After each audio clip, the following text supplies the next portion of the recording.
Hello students, welcome to Raju Singh classes. तो बेटा आज हम डिस्कस करेंगे अपनी न्यू प्रॉपर्टी जो है सिक्स प्रॉपर्टी, जिसमें हम देखेंगे reaction of acid with base. तो एसिड बेस के साथ किस तरीके से रिएक्शंस करते हैं उसको हम देखेंगे। ठीक है, इससे पहले मैं आपको बताऊं बेटा, इससे पहले एक लेक्चर और हो चुका है जिसमें मैंने केमिकल प्रॉपर्टीज ऑफ एसिड बता दी थी। 5 प्रॉपर्टी हमने उसमें डिस्कस कर ली थी। आज हम स्टार्ट कर रहे हैं बेटा 6 प्रॉपर्टी के साथ। ठीक है, तो स्टार्ट करते हैं। देखो, जब एसिड बेस के साथ रिएक्ट करता है तो क्या बनता है बेटा, सॉल्ट एंड वाटर। ठीक है, जब एसिड बेस के साथ रिएक्ट करता है तो सॉल्ट और वाटर बनता है। यहाँ रिएक्शन देखो बेटा, ये एसिड है जैसे हमारा HCl प्लस NaOH। तो रिएक्शन मैंने आपको बताया, रटने की जरूरत तो है नहीं। H plus Cl minus, valency में ब्रेक करो, Na प्लस OH माइनस, तो क्या बन जाएगा, यहाँ पर NaCl के साथ चला जाएगा तो NaCl प्लस वाटर। तो आप सभी को पता है बेटा, ये एसिड है, ये बेस है, ये सॉल्ट है और वाटर है। तो इसका मतलब बेटा, कभी भी किसी भी एसिड को आप किसी भी बेस के साथ जब रिएक्ट कराते हो तो वहां पर हमेशा क्या बनेगा आपका, सॉल्ट एंड वाटर। ठीक है, कोई दूसरा एसिड भी ले सकते हैं, जैसे H2SO4 ले लिया आपने और KOH ले लिया। ठीक है, अब यहाँ से आपको बताइए बेटा, ये ब्रेक होगा H प्लस और SO4 2 माइनस, सल्फेट की वैलेंसी 2 होती है। ठीक है, K plus and OH minus. यहाँ पर अब ये जो H प्लस है ये OH माइनस के साथ जाएगा, वाटर बनेगा, और ये K इस सल्फेट के साथ जाएगा तो K2SO4 प्लस वाटर। तो ये भी बेटा एक सॉल्ट है और ये वाटर है। ठीक है, सॉल्ट के बारे में आगे डिस्कस करेंगे हम, जब सॉल्ट टॉपिक आएगा तो उसमें पढ़ेंगे कि कैसे पहचाने कि कोई सब्सटेंस हमारा एसिड है, बेस है, या फिर सॉल्ट को कैसे पहचाने, वो भी हम डिस्कस करेंगे नेक्स्ट आने वाले लेक्चर में। तो यहाँ पर आप देख रहे हो कि एसिड जब बेस के साथ रिएक्ट कर रहा है तो सॉल्ट और वाटर बन रहा है। जैसे ये एसिड है, ठीक है, ये बेस, अभी जो हमने रिएक्शन देखी तो ये सॉल्ट और वाटर। अब ये जो रिएक्शन है बेटा, इस रिएक्शन को हम न्यूट्रलाइजेशन रिएक्शन से भी जानते हैं। ठीक है, आप ये बोल लो कि acid react with base to form salt and water, या फिर आप सिंपल लैंग्वेज में इसको बोल दो न्यूट्रलाइजेशन रिएक्शन। तो न्यूट्रलाइजेशन रिएक्शन बेटा कौन सी होगी, the reaction in which an acid react with base, मतलब ऐसी रिएक्शन जिसमें एसिड बेस के साथ रिएक्ट करे। ठीक है, जो अभी हमने देखा वही। ठीक है, टू फॉर्म सॉल्ट और वाटर, क्या बनाए बेटा, सॉल्ट और वाटर बनाए। तो ऐसी रिएक्शंस को बेटा न्यूट्रलाइजेशन रिएक्शन के नाम से जाना जाता है। आई होप आपको मेरी बात समझ आ रही होगी। अब ध्यान से देखना एक चीज और, कह रहा reaction between acid and metal oxide. कहता है एसिड और मेटल ऑक्साइड जो है इस काइंड ऑफ न्यूट्रलाइजेशन रिएक्शन। मतलब अभी हमने देखा कि न्यूट्रलाइजेशन रिएक्शन बेटा कौन सी है, कि जब एसिड हमारा बेस के साथ रिएक्ट करे तो उस रिएक्शन को हम न्यूट्रलाइजेशन बोलते हैं, क्योंकि एसिड और बेस एक दूसरे को न्यूट्रलाइज कर देते हैं, एक दूसरे को नलीफाइड कर देते हैं। तो इस वजह से हम बोलते हैं कि भाई ये क्या है, ये न्यूट्रलाइजेशन रिएक्शन है। ठीक है, ऐसे ही अब इसने बोला कि जो मेटल ऑक्साइड के साथ भी जब एसिड की रिएक्शन होती है तो ये भी न्यूट्रलाइजेशन रिएक्शन हम इसे बोल सकते हैं। अब कैसे बोलते हैं, पहले तो थोड़ा सा मेटल ऑक्साइड के बारे में थोड़ा सा डिस्कस करते हैं। देखो बेटा, मेटल ऑक्साइड जो होते हैं ना बेटा, जो मेटल ऑक्साइड्स होते हैं ये सभी कैसे होते हैं बेटा, मेटल ऑक्साइड बेसिक होते हैं। एक तरह से हम बोल सकते हैं मेटल ऑक्साइड क्या है, बेस है। अब तुम बोलोगे कि सर हमें कैसे पता चलेगा, क्या इसको रटना पड़ेगा? नहीं बेटा, आप कर सकते हो। देखो, कोई भी मेटल ऑक्साइड ले लो, एक जैसे हमने लिया मैग्नीशियम ऑक्साइड, ठीक है, MgO।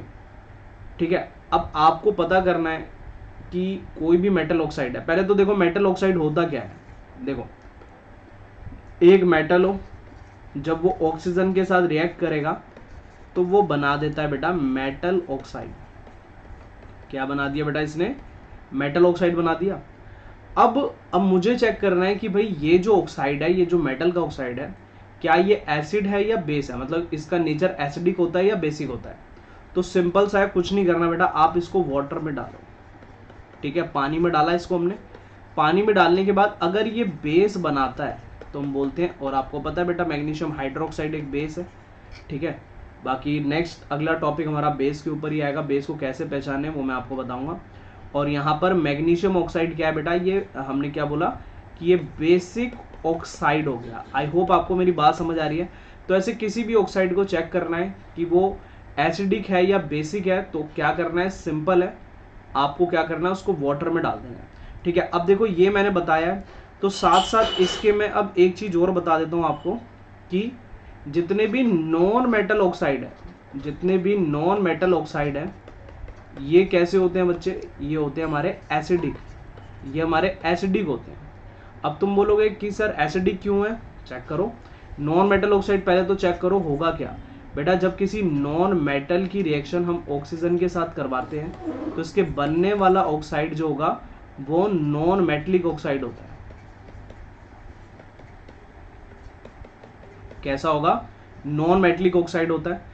तो इस वजह से अब मुझे चेक करना है कि ये जो नॉन मेटलिक ऑक्साइड है ये एसिडिक है या बेसिक है। तो CO2 प्लस H2O गिव्स, इसमें सिंपल कुछ नहीं करना, बस जोड़ के लिख दो H2CO3। तो आपको पता है बेटा ये कार्बोनिक एसिड है, कार्बोनिक एसिड है। इसका मतलब इस ऑक्साइड ने वाटर के साथ मिलकर एसिड बनाया, तो इसका मतलब ये एसिडिक ऑक्साइड है। कैसा ऑक्साइड है बेटा, एसिडिक ऑक्साइड है। तो हम इन जनरल बोल सकते हैं कि जितने भी नॉन मेटल ऑक्साइड हैं ये बेटा एसिडिक होते हैं, और जितने भी ठीक है मेटल ऑक्साइड है ये बेसिक होते हैं। ठीक है, लेकिन बेटा हम ये नहीं बोल सकते कि भाई सारे ही मेटल ऑक्साइड बेसिक है। ठीक है, कुछ एक्सेप्शंस क्योंकि देखने को मिल जाते हैं। ठीक है, तो उसको हम आगे पढ़ेंगे, एम्फोटेरिक ऑक्साइड्स भी होते हैं, बट मैक्सिमम हम बोल सकते हैं majority of metal oxides are basic in nature. ठीक है, चलो तो अब आपको बात समझ आ गई होगी कि ये जो स्टेटमेंट यहाँ बोली गई है कि reaction between acid and metal oxide is kind of neutralization reaction.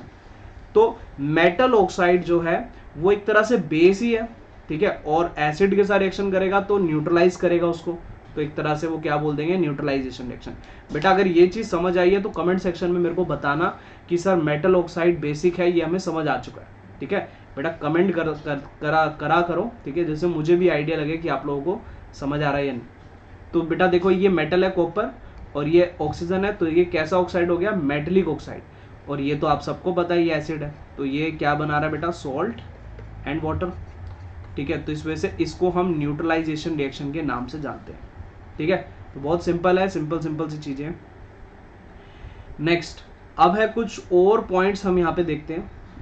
देखो क्या कह रहा है, the reaction of metal oxide, the reaction of metal oxide, metal hydroxide, metal carbonate and metal hydrogen carbonate कर लेना इसको। ठीक है, are example of neutralization reaction. मतलब ये कहता है कि भाई जैसे मेटल हाइड्रोक्साइड है, जैसे मैग्नीशियम हाइड्रोक्साइड है, या चलो सोडियम का ले लेते हैं, सोडियम हाइड्रोक्साइड है। ठीक है, उसके बाद क्या बोला इसने, मेटल ऑक्साइड है, ऑक्साइड तो अभी देख ही लिया हमने, ऑक्साइड तो अभी देखा। अगर मेटल हाइड्रोक्साइड है, मेटल ऑक्साइड है, मेटल कार्बोनेट है, या फिर मेटल हाइड्रोजन कार्बोनेट है। ठीक है, मतलब बेटा ये सभी बेस हैं। ठीक है, ये सभी कैसे हैं बेटा, are basic in nature, are basic in nature. ठीक है, और चेक करने के लिए मैंने आपको तरीका बता ही दिया, आप पानी में डालो, अगर सॉल्ट अगर वो बेस बना दे तो वो क्या है, ये। ठीक है, तो NaOH हो गया, कार्बोनेट हो गया। ठीक है, कार्बोनेट 2 बार लिख दिया मैंने, या हाइड्रोजन कार्बोनेट हो गया। तो ये सभी क्या है, यहाँ पे ऑक्साइड लिखना था मुझे, सोडियम ऑक्साइड हो गया। ठीक है, तो ये चारों ही बेटा क्या होते हैं, हमारे बेस है। ठीक है, अब इसमें बहुत बच्चे जो गलती करते हैं वो ध्यान रखना। बेटा देखो मैंने बोला क्या है, मैंने बोला मेटलिक ऑक्साइड बेसिक होते हैं। अब बच्चों को मैंने बता भी दिया फिर भी गलती करेंगे, बच्चों की आदत होती है, बहुत बच्चे मिस्टेक करते हैं। काफी पेपर मैंने जब चेक किए हैं तो मैं देखता हूँ कि ये बच्चे गलती करते हैं, मेटल ऑक्साइड को लिख देते हैं एसिडिक, पता नहीं क्यों। ठीक है, और जो नॉन मेटलिक ऑक्साइड है उसे बेसिक लिख देते हैं। बेटा ऐसे मत करना, ये गलती बच्चे करते हैं। ठीक है, अब ध्यान रखना, मैंने बता दी है तो इसको करना मत, लेकिन फिर भी बताने के बाद भी कुछ बच्चे करते हैं गलतियां ऐसी। ठीक है, तो आई थिंक ये पॉइंट आपको क्लियर हो गया होगा। देखो कह रहा था reaction metal oxide, metal oxide के साथ रिएक्शन करा दो जो हम ऑलरेडी देख चुके हैं, या हाइड्रोक्साइड या मेटल कार्बोनेट, या फिर metal hydrogen carbonate, metal hydrogen लिख देता हूँ यहाँ पे, हाइड्रोजन। ठीक है, carbonate is an example of neutralization reaction. तो ये भी न्यूट्रलाइजेशन रिएक्शन का एग्जाम्पल है। तो आई थिंक इतना पॉइंट आपको क्लियर हो गया होगा। चलो अब लास्ट प्रॉपर्टी देख लेते हैं बेटा एसिड की, जो है acid have corrosive in nature. ये बात तो आप सबको पता है बेटा, एसिड जो होते हैं वो काफ़ी डेंजरस होते हैं, ठीक है। एक लिविंग ऑर्गेनिज्म के लिए, जैसे एनिमल्स के लिए, प्लांट्स के लिए, ये सब क्या है बेटा, ये डेंजरस है, ठीक है।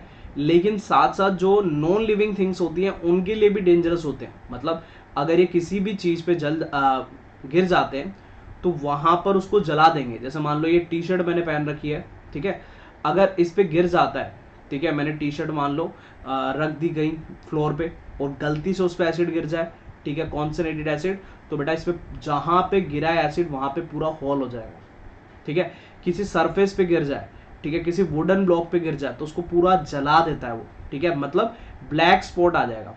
अब तुम बोलोगे सर ऐसा क्यों होता है, ठीक है, ऐसा इस वजह से होता है बेटा क्योंकि एसिड की टेंडेंसी होती है, ठीक है, जैसे H2SO4 की बात करूँ तो उसकी टेंडेंसी होती है वहाँ से वाटर को एब्जॉर्ब कर लेने की, ठीक है, और बाकी बर्निंग जो है वो नेचर तो है ही उसका। तो देखो कह रहा था मिनरल एसिड को severe burns on the skin, ये बात आप सबको पता ही है, attack and eat up material like cloth, wood, metal substance, so they are said to be corrosive. तो किसी भी चीज पे जब ये गिरते हैं तो ये उसको पूरा बर्न कर देते हैं, इस वजह से हम इसको कोरोसिव बोलते हैं, ठीक है। एग्जाम्पल देखते हैं, कुछ एग्जाम्पल है बेटा, ये देखो यहाँ पे, देखो एग्जाम्पल क्या दे रखा है, कहता है if concentrated sulphuric acid fall accidentally on skin, तो गलती से कहता है अगर ये स्किन के ऊपर गिर जाए हमारी, ठीक है, वैसे कभी होना नहीं चाहिए किसी के साथ, या क्लोथ्स पे या वुड पे, it cause severe burn on the skin, it cut, ठीक है, CUT है बेटा, कट कर देना इसको, holes in the clothes and burn wood producing black spot on it surface. तो जहां पर भी ये गिरेगा उसे बर्न कर देगा और ब्लैक स्पॉट बना देगा वहां पे, ठीक है। अच्छा ध्यान रखना बच्चों, जब भी आप वीडियो देखते हो तो साथ साथ में कॉपी भी करते रहा करो, ठीक है, ठीक है। ये जो नोट्स है बेटा ये आपके बहुत काम आएंगे, ठीक है, तो बहुत अच्छे से तैयार कर रखा है इसको, NCERT की हर एक लाइन इसमें मेंशन है, ठीक है, तो मतलब इंपॉर्टेंट लाइन जो NCERT की है वो मेंशन है इसमें, ठीक है। तो इस वजह से आप नोट्स को पढ़ो, साथ ही साथ NCERT पढ़ना भी बहुत जरूरी है, ठीक है। अगर आप NCERT नहीं पढ़ोगे बेटा मार्क्स नहीं आएंगे। CBSE बोर्ड जो है बेटा, बोर्ड्स में पेपर जो है NCERT बुक को रख के ही बनाया जाता है, ठीक है, तो इसलिए ध्यान रखना आपको जब भी मतलब एग्जाम के लिए प्रिपरेशन करनी है, अगर बोर्ड एग्जाम के लिए, तो उसमें NCERT को लेके चलना है। बाकी मैं आपको बता दूं, एक वीडियो मैं बनाऊंगा उसमें मैं आपको बताऊंगा कौन कौन सी बुक्स पढ़नी चाहिए आपको, ठीक है। चलो आगे देखते हैं। Acid have never stored in metal container because they gradually corrode and eat up the metal container. अब आपने एक बात और नोटिस की होगी, जब आप अपनी लैब में जाते हो, ठीक है, लैब केमिस्ट्री लैब में जब जाते हो तो वहां पर आपने देखा होगा, चेक किया होगा कि जो जितने भी एसिड्स हैं, ठीक है, और जो स्ट्रॉन्ग बेस भी होते हैं उनको हम एक ग्लास के कंटेनर में रखते हैं, ठीक है, कांच की बोतल्स में रखते हैं, आपने देखा होगा। उनको कभी मेटल में नहीं रखते, क्योंकि आपने पढ़ा ही acid react with metal to form hydrogen gas, क्योंकि एसिड बेटा मेटल के साथ रिएक्ट हो जाता है। तो इस वजह से वो धीरे धीरे, अगर आपने किसी मान लो एक कंटेनर में एसिड को डाल के रख दिया, ठीक है, और आपने इसको बंद करके रख दिया, ठीक है, तो क्या होगा, धीरे धीरे वो जो मेटल होगा ना बेटा उसमें होल होना स्टार्ट हो जाएगा, धीरे धीरे, मतलब प्रोसेस धीरे धीरे चलेगी, ठीक है, उसमें होल होना स्टार्ट हो जाएगा और सारा एसिड नीचे गिर जाएगा, ठीक है। तो इस वजह से नहीं रखा जाता। Acids are stored in container made up of glass, ceramic, because they are not attacked by acid. तो ये एसिड इनके साथ रिएक्ट नहीं करता, ठीक है। अब हर सब्सटेंस की प्रॉपर्टी होती है, वो कुछ चीजों के साथ रिएक्ट करता है बट कुछ चीजों के साथ रिएक्ट नहीं करता, ठीक है। तो इस वजह से इन जिनके साथ रिएक्ट नहीं करेगा हम उसी में रखेंगे उसे। In addition to concentrated mineral acid the strong base sodium hydroxide is also corrosive. तो कहता है जो स्ट्रॉन्ग बेस है जैसे सोडियम हाइड्रोक्साइड ये भी कोरोसिव है। जैसे मैंने अभी आपको बताया, जैसे एसिड हमारे लिए डेंजरस होते हैं, कॉन्सनट्रेटेड एसिड डाइल्यूट भी होते हैं, डाइल्यूट उतने नहीं होते बट होते हैं डाइल्यूट भी। पता चले तुम सोचो कि कॉन्सनट्रेटेड एसिड जो है डेंजरस है हमारी स्किन के लिए, डाइल्यूट नहीं है, तो गलती से अगर डाइल्यूट भी गिर गया तो बेटा बर्न हो जाएगा आपका हाथ, ठीक है। तो ध्यान रखना इस चीज को। ऐसे ही जैसे बेटा आपका जो एसिड कैसे हैं डेंजरस है, ऐसी जो बेस होता है वो भी डेंजरस है, जैसे सोडियम हाइड्रोक्साइड, तो ये डेंजरस होता है हमारी स्किन के लिए। तो इस वजह से आप देखोगे कि कभी कोई स्ट्रॉन्ग बेस को, जैसे पोटेशियम हाइड्रोक्साइड है, KOH है, ठीक है, NaOH है, तो ये हमारे स्ट्रॉन्ग बेस है। इनको भी आप लैब में देखना कि इनको भी ग्लास की बोतल में रखा होता है, ग्लास की या सेरेमिक की, ठीक है। चलो, तो यहां पर बेटा कंप्लीट हो गई हमारी प्रॉपर्टीज ऑफ एसिड्स। तो एसिड्स की जितनी भी प्रॉपर्टीज हैं उनको हम डिस्कस कर चुके हैं। अब आपको क्या करना है बेटा, इनमें कुछ प्रॉपर्टी ऐसी थी जैसे प्रॉपर्टी नंबर 4, 5 एंड 6, इन 3 में थी बेटा केमिकल रिएक्शंस। केमिकल रिएक्शंस को बेटा जितना प्रैक्टिस करोगे उतना आपके लिए बढ़िया है, ठीक है। तो आपको मैं होमवर्क देता हूं, इन रिएक्शंस को 5-5 बार खुद लिखना है, और वो भी कैसे लिखना है बेटा, कटायन अनायन को ब्रेक करके, ठीक है। सिखाया ना बेटा मैंने कैसे कटायन अनायन को ब्रेक करके रिएक्शंस को बनाया जाता है। तो वैसे ही जैसे ये है ना HCl इसके साथ रिएक्ट करा, तो इसके कटायन अनायन में ऐसे ब्रेक करके आपको लिखना है। एग्जाम में नहीं लिखना, लेकिन जब आप प्रैक्टिस करते हो तो वहां पे लिखना, ठीक है। तो जो भी बच्चे कहते हैं कि सर केमिस्ट्री में बहुत सारी केमिकल रिएक्शंस हैं, बेटा देखो याद तो नहीं करनी ना, ये तो आपको खुद इतनी नॉलेज तो है कि भाई एक एसिड और बेस जब आपस में रिएक्ट करता है तो न्यूट्रलाइजेशन रिएक्शन होती है, ठीक है। जैसे HCl NaOH, तो ये न्यूट्रलाइजेशन रिएक्शन करते हैं। अब यार कोई एसिड और एक बेस, तो आपके पास एग्जांपल तो होगा ना, ठीक है। मतलब मैं आपको बोलता हूँ एसिड और बेस के साथ रिएक्शन करो, तो कोई भी एक एसिड और बेस को तो आप जानते ही हो ना, तो उनके बीच में रिएक्शन नहीं करा सकते। बहुत ईजी है, बस वैलेंसी का खेल है। देखो बेटा, जिसने केमिस्ट्री में वैलेंसी और 10th क्लास तक के लिए 20 तक एटॉमिक नंबर, ये चीज जिसने याद कर ली बेटा, केमिस्ट्री उसके लिए बहुत ईजी है, कोई दिक्कत वाली बात नहीं है। और रटना तो है ही नहीं यार, देखो रटना कितना कम है, ठीक है। यहां पर आप देखो कुछ भी रिएक्शन को आपने याद नहीं किया, ये भी रिएक्शन सारी वैलेंसी के अकॉर्डिंग ही हमने करी है। तो इसमें से कोशिश करो कि रिएक्शंस को प्रैक्टिस कर सको, ठीक है। अब देखो यहाँ पर बहुत सारे बच्चों को फ्री एजुकेशन प्रोवाइड कर रहा हूँ मैं, ठीक है। तो वो इस चीज़ पे ध्यान नहीं देते, वो सोचते हैं कि हम तो कोचिंग जाके ही पढ़ेंगे या जैसे ही पढ़ेंगे। आप पढ़ सकते हो, कोई दिक्कत नहीं है, बट आप यहाँ से भी देखो आपको क्वालिटी एजुकेशन प्रोवाइड कर रहा हूँ मैं, ठीक है। तो आप कोशिश करो वीडियो को पूरा देखा करो, ठीक है।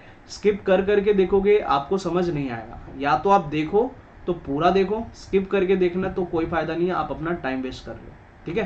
तो कोशिश क्या करो वीडियो को 1 या 2 बार देख सको, क्योंकि जब दोबारा देखते हो तो आपके और जो पॉइंट्स हैं वो और क्लियर होते हैं, ठीक है। तो एक बार वीडियो को देख लिया आपने, ठीक है, अपने नोट्स बना लिए, उसके बाद दोबारा से देखोगे आपको कुछ और चीज समझ आएगी। तब भी समझ नहीं आता, तीसरी बार देख लो। बेटा रिकॉर्डेड वीडियो का यही तो फायदा है, ऑनलाइन का यही फायदा होता है, आप टीचर्स से कितनी बार भी पढ़ सकते हो, ठीक है। ऑफलाइन में क्या होता है, टीचर ने एक बार पढ़ा दिया तो ध्यान रखना होता है, भाई जो जो बातें बोली है वो ध्यान रहेंगी तो ठीक है, वरना घर जाके सब खत्म, ठीक है। तो इस तरीके से ध्यान रखो और ज़्यादा से ज़्यादा बेटा शेयर करो। मैं कहता हूँ कि जैसे मैं हमेशा ही बोलता हूँ कि हमें क्या करना है बेटा, यहाँ पे जो फ्री एजुकेशन प्रोवाइड करनी है पूरे इंडिया में, तो उसके लिए मुझे आप लोगों का साथ चाहिए। आप जितना ज़्यादा इसको अपने सोशल मीडिया पे शेयर करोगे और बच्चों को बोलोगे कि इसको सब्सक्राइब करो फॉर फ्री एजुकेशन, ठीक है, तो यहाँ पर ठीक है काफ़ी बेनिफिट मिलेगा। और मैं कोशिश करूँगा कि इस चैनल पे और भी सब्जेक्ट आ सकें, जैसे मैथ्स है या सोशल है, इंग्लिश है, इन सब्जेक्ट को भी लाने की कोशिश करूँगा। लेकिन वो फ़ायदा तभी होगा, टीचर्स तभी आएंगे जब आप लोग यहाँ पे थोड़ा सा इंटरेस्ट दिखाओगे, ठीक है। इसको शेयर करो, सब्सक्राइबर बढ़ाओ, तभी तो नए न्यू टीचर्स आएंगे। क्योंकि न्यू जो टीचर्स को मैं बुलाऊंगा तो वो तो देखेंगे यार यहाँ पे तो बहुत न्यू चैनल है ये, ठीक है, तो उस पर फिर नहीं आने वाले वो, ठीक है। चलो आज के लिए जितना मैंने कराया उसको प्रैक्टिस कर लेना बेटा। नेक्स्ट वीडियो तभी देखा करो जब पुराना क्लियर हो, पता चले पुराना क्लियर है नहीं और नए पे आप आ गए हो, और फिर आप बोल रहे हो यार समझ तो आता नहीं है, बड़ी मुश्किल है केमिस्ट्री, इसलिए मुश्किल होता है, ठीक है। चलो मिलते हैं, bye, thank you and have a nice day.